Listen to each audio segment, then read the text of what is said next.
Depuis la fin des années 90, Gad Elmaleh s'illustre en tant qu'humoriste sur scène.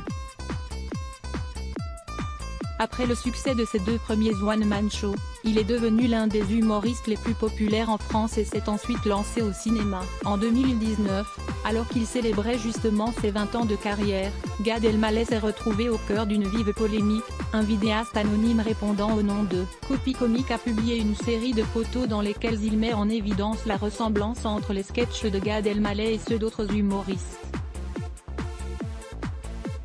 De quoi l'accuser de plagiat et de remettre en question sa carrière en quelques minutes. Très affecté par ce scandale qui a entaché sa carrière et remis en question sa crédibilité d'humoriste, Gad Elmaleh revient peu à peu sur cette période qui a été difficile pour lui. J'ai soupçonné tout le monde, tous les humoristes y sont passés. Je me suis demandé si c'était une ex, un collègue, un concurrent.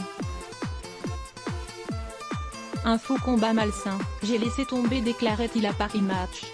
Ce sont quelques minutes tirées de plusieurs heures de show. Le montage est malhonnête. Pourquoi jamais aucun auteur n'est venu me reprocher de l'avoir plagié? Ou ne m'a attaqué en justice? Parce que ce n'est pas assez fondé. Lançait-il également pour se défendre. J'ai des gens qui m'ont tourné le dos. Ce samedi 10 avril 2021, l'humoriste de 49 ans sera l'invité de Jade et Eric Dussard dans l'émission On refait la télé dans leur émission sur RTL. L'occasion pour lui de revenir une nouvelle fois sur l'affaire et de confier qu'il était devenu persona non grata. J'ai des gens qui m'ont tourné le dos. Et attention, quand tout s'est arrangé, qui ont fait un tour complet sur eux-mêmes et qui sont revenus. Je connaissais les gens qui tournaient le dos, mais ceux qui font un 360, c'est une forme d'être humain qui est pourri de l'intérieur, déplore-t-il dans un extrait dévoilé en exclusivité par nos confrères de Télé Loisirs. Des humoristes qui allaient en télé me démonter et, quand j'ouvre la location de la billetterie de mon spectacle, on vend 140 000 billets en 2 jours, Palais des Sports, Cigale, les mêmes mecs, ils m'écrivent en DM sur Instagram, est-ce ce qu'il y a moyen de faire ta première partie? Ajoute-t-il.